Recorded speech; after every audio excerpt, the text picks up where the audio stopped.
more about the inspiration behind the name? Because the name is really cool. Oh, yeah, thanks. So Billy King is what my grandfather went by. I never got to meet him. He had passed away long before I was born. Okay. But I always liked it. And everyone, when they talked about him, they said Billy King. And I thought that was a cool name. And one day I was just trying to come up with band names. And I thought about like Grave Danger and the Summoners. But I was thinking that if I chose one of those names, I might get stuck to a certain genre. Sure. And so I didn't want to be, trapped by being defined in a certain genre or realm. So I was thinking one day, because I loved alliteration and repetition, Billy King and the Bad, Bad, Bad, and then it just stuck. Great. Really nice name. Thanks. Your music has been described as a mix of rebellion, anti-establishment activism, and social issues. What subjects do you feel most passionate about? Yeah, definitely. In college, I studied political theory. I'm a political science major, so that really interests me. And our two-party system in America, and kind of witnessing how that is structured and even working and being involved in it, it makes me feel a little more like we could have a better kind of system in place it's more beneficial to the masses versus being forced to choose one or the other. And then now sounds like a democracy, but you have only to choose between two. Exactly. And you're forced to choose between the lesser of two evils. So, that's the main thing that inspires me. But also, whenever we were first writing songs, I wanted to incorporate like creatures involved with the politics so that it was kind of like a creation of behind the scenes. It's political based, but whenever we're telling the story, it's told in the sense from like these creatures, so that it doesn't necessarily portray that we're going to be overthrowing our government or anything. Really nice way to make people think about Yes. it. You are working on new singles.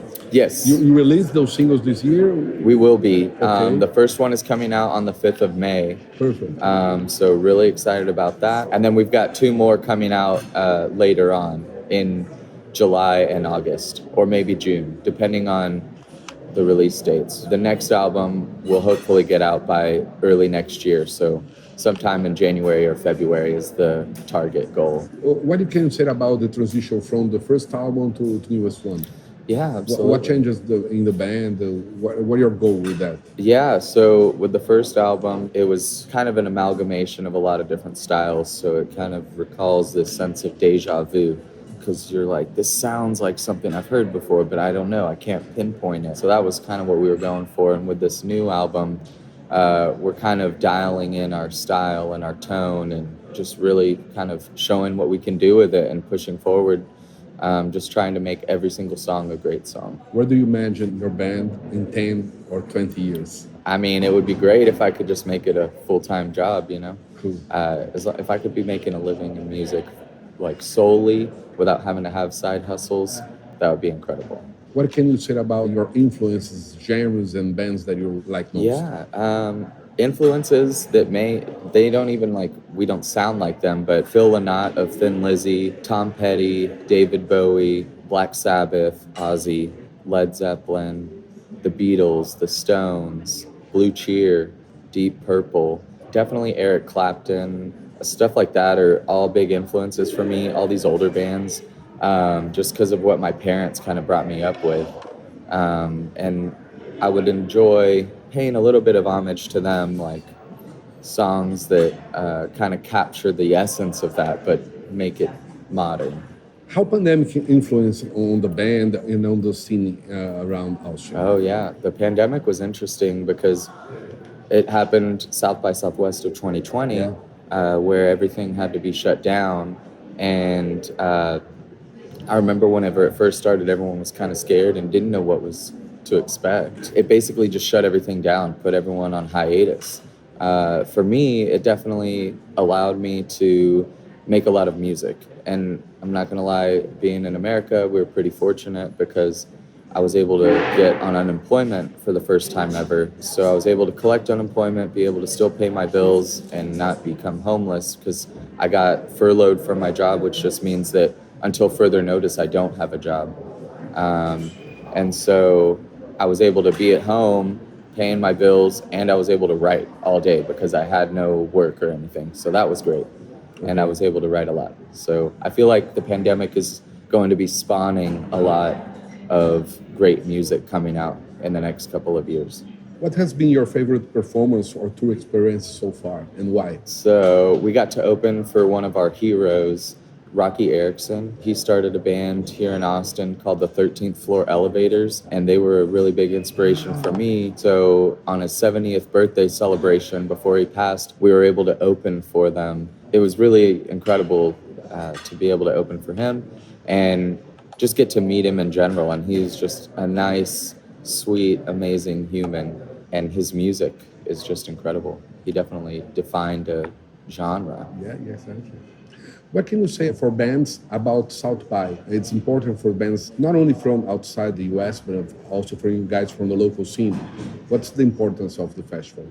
Yeah, definitely. I feel like it originated South by Southwest to kind of showcase emerging local artists. And for a few years there in the mid-2010s era, it kind of got overwhelming.